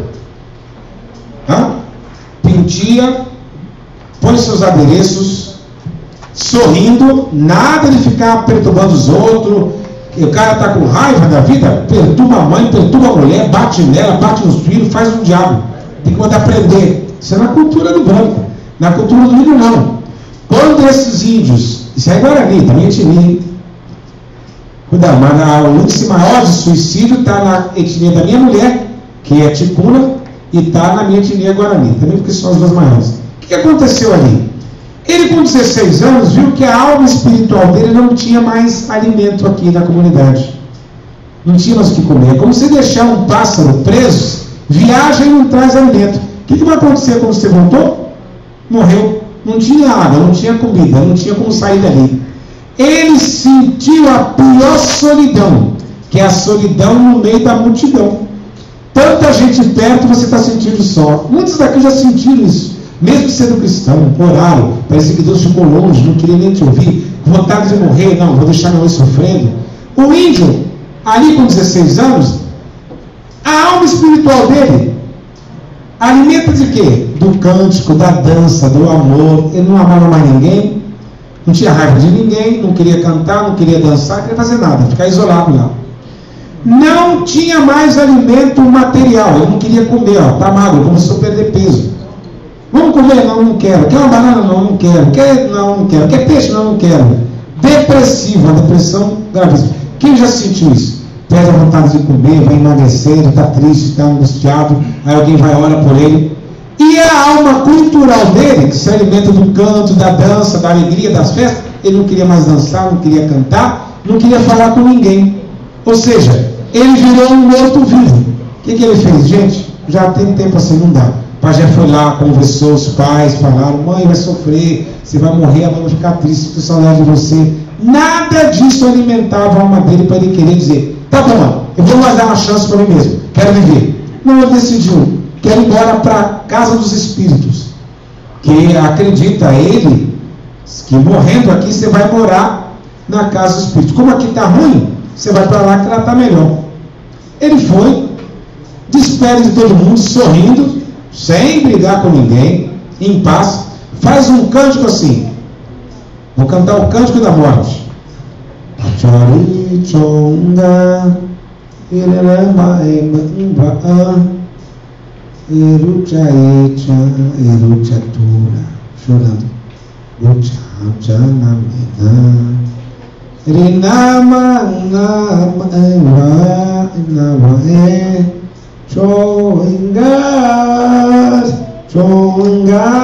Aí ele vai despedido.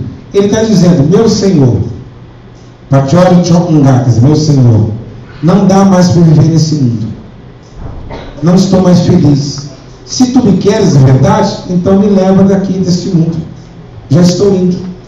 Tchau. Aí ele vai sorrindo em paz, abraça todo mundo, na cara de todo mundo, pega uma cordinha, amarra numa árvore ali mesmo.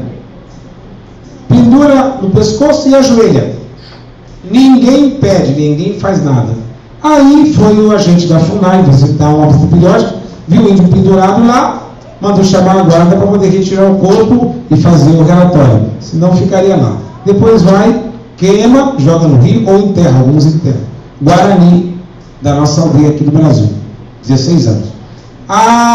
O irmão do meu sogro, 25 anos, também se suicidou. É muito alto. Meu tio Matias também se suicidou, né? Então é muito comum na cultura indígena ainda estar alto o suicídio. Pode avançar. Ali o infanticídio, né? 5. Ali o infanticídio, pode passar. Vamos concluir ali, ó, bebezinho. Isso está tudo no livro. Eu quero agradecer o carinho de vocês. Abrir se tem mais alguma pergunta. Mostrando a vocês que, antes de ler a última parte, eu quero dizer a vocês, 515 anos passaram e a comunidade indígena continua clamando, esperando. Não vamos fazer do ar que a flecha não vai.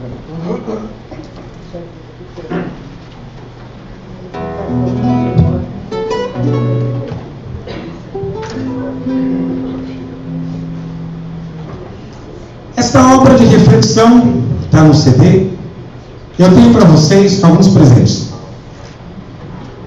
Todos que vieram à palestra vão ganhar de presente um livro. Eu vou, bom, como ninguém aplaudiu, vou vender o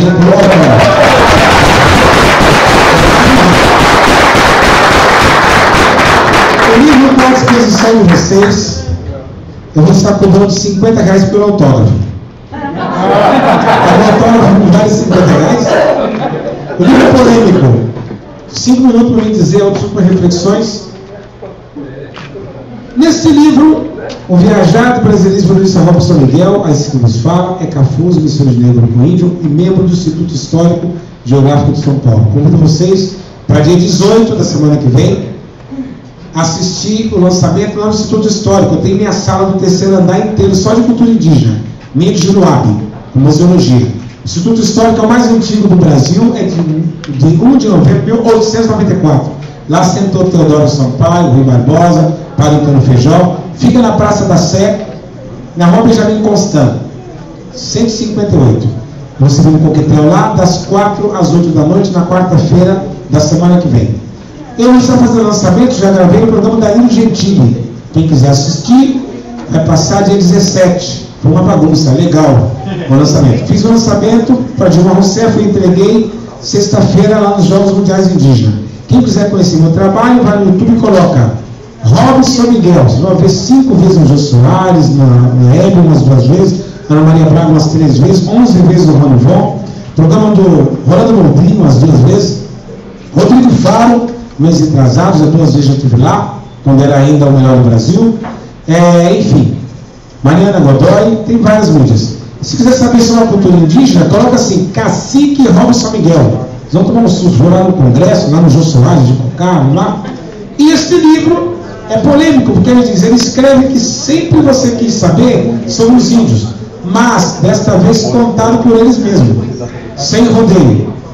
E diz aqui também que aqui verdades inquestionáveis serão contrariadas e mitos populares sobre a nossa história serão desmascarados e derrubados pelo polêmico historiador indígena Robson Miguel, na busca de reescrever nossa história que inclui a voz dos índios. É uma obra contada pelo perdedor, e toda obra contada pelo ganhador, pelo vencedor, quer deixar um legado, aqui não. É contada pelo perdedor e que só deve ser lida por quem já não suporta tanta omissão histórica, tanta mentira, tanta falcatrua, e que seja realmente despojado de qualquer compromisso racial, político, religioso, e queira saber como os índios chegaram aqui. Por que ainda tem 13 índios que praticam infanticídio, suicídio assistido e antropofagia? Que tribos têm um casamento poligâmico, poliândrico e grupal? Você vai saber que com a chegada dos europeus, os índios foram os que mais mataram índios e que o Brasil não foi descoberto, foi invadido. E outras polêmicas mais. Ele já está lançado na Faculdade Unesp, na Faculdade Fama de Mauá, na Assembleia Legislativa em São Paulo, na Câmara Municipal. Vocês encontram no meu site Eu quero apresentar o pessoal da minha equipe nessa última música, a começar pelo Marcos Bacará, que eu peço um aplauso, que me acompanha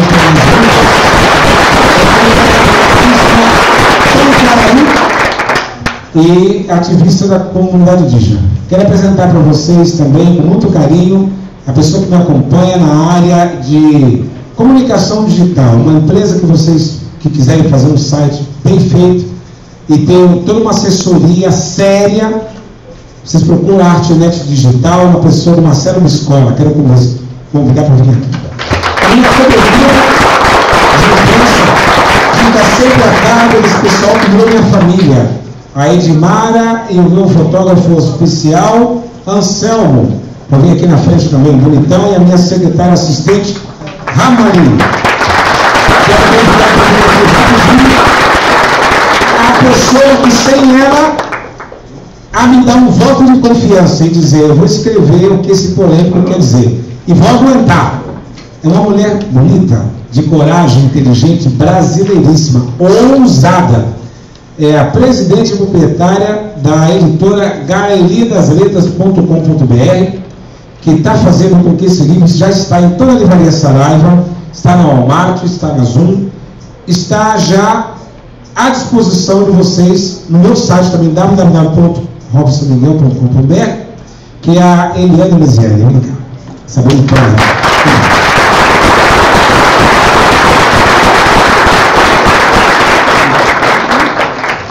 atrás de todo homem grande sempre existe uma grande mulher. E atrás dessa mulher está a esposa dele. Você está brincando? É uma grande mulher brilhosa, brilhante. Eu quero agradecer o meu técnico querido lá atrás, o Laerte, porque só é assim. Quando vai tudo bem, ninguém lembra que ele está lá atrás, mas quando dá uma piada, eita, não é? Quero agradecer o carinho da Lourdes. Hã? Olha, eu queria pedir uma salva de palmas para a Lourdes.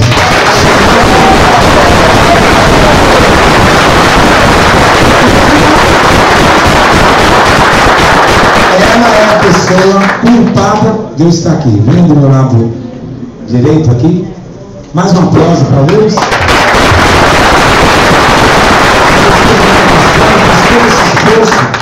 Para que eu viesse trazer a vocês um pouquinho da cultura indígena. E desde já, se eu tenho que pedir perdão se vocês esperaram de mim mais do que eu pude oferecer. Porque é muito difícil em 2 horas você passar uma cultura de 20, 30 mil anos em tão poucas horas. Eu procurei ser o mais breve e passar a vocês com resposta ao que foi perguntado. Mais informações estão no livro e outras coisas vocês poderão procurar no site que tem à disposição do meu telefone. Eu quero também parabenizar o meu locutor profissional aqui, né, que fez uma chamada tão bonita que eu cheguei a pensar que nem era eu.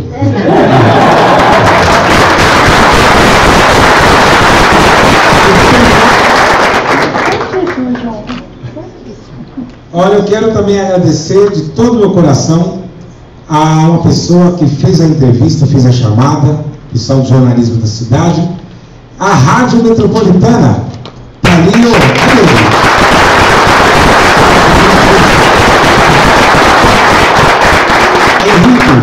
Henrique, ele fez um programa especialmente comigo, muito bonito, choramos ali, nos emocionamos. É um homem de brilho, um homem de um coração espetacular, que representa muito bem a nossa cidade, através da voz da Rádio Metropolitana. E não poderia, de forma alguma, deixar de parabenizar o nosso querido padre, que está presente. Onde está ele? Padre Ezio, cadê ele? Aqui está.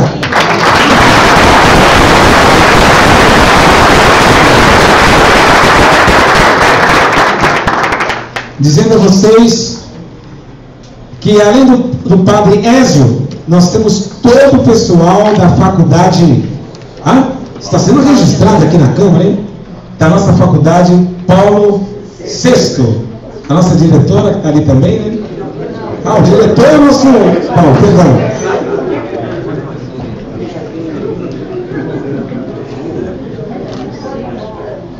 Eu gostaria de aproveitar, passar a palavra ao padre e também presenteá-lo com um livro, né? O livro, ele mostra claramente o seguinte, que qualquer erro que vocês acham que pode ter havido da parte dos negros, do branco, do índio, eles se tornam em grandes acertos quando com eles aprendemos alguma coisa. Eu tenho que admitir que hoje nós vivemos no Brasil igualitário, de uma irmandade onde um americano encontra com um árabe aqui, ele não quer matar ele vira irmão, né?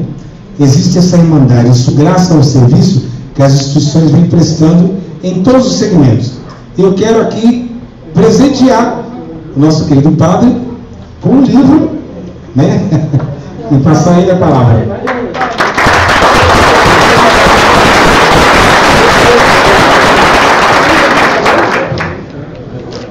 Bom, eu peço desculpa aos índios através da presença dele. Se a igreja errou, pede desculpa e agradece por ter indicado a estrada.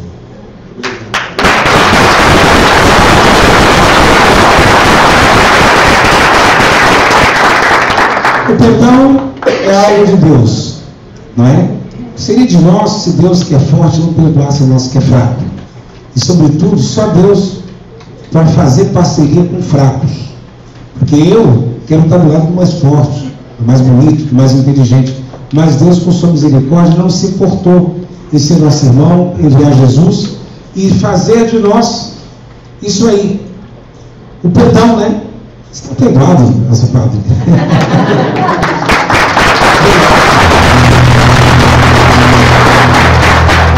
Essa música que eu vou tocar é uma música para se sentir.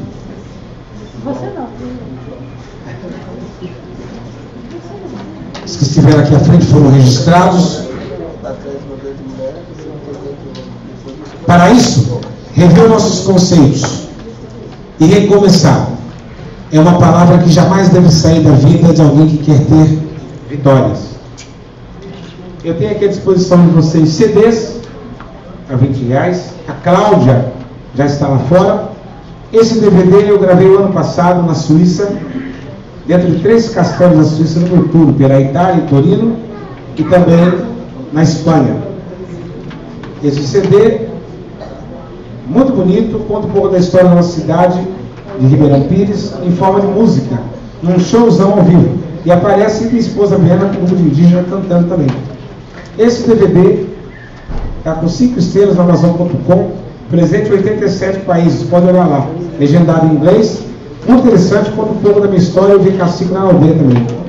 Esse aqui, um showzão no Municipal de São Paulo, super lotado. Vocês podem adquirir qualquer DVD lá fora a R$30, qualquer CD a 20, e o livro você pode adquirir por apenas R$50. Terminando esse número, eu vou estar me dirigindo lá fora. Para aqueles que quiserem um autógrafo, alguma coisa, a gente está à disposição para servir. Muito obrigado pela Câmara Municipal de ter cedido o espaço. E eu quero agradecer a vocês, oferecendo a vocês um hino. Um hino que só toca quando um brasileiro sobe ao pódio, reescrevendo sua história, vencendo limites, e é o hino do vencedor. É o hino da vitória.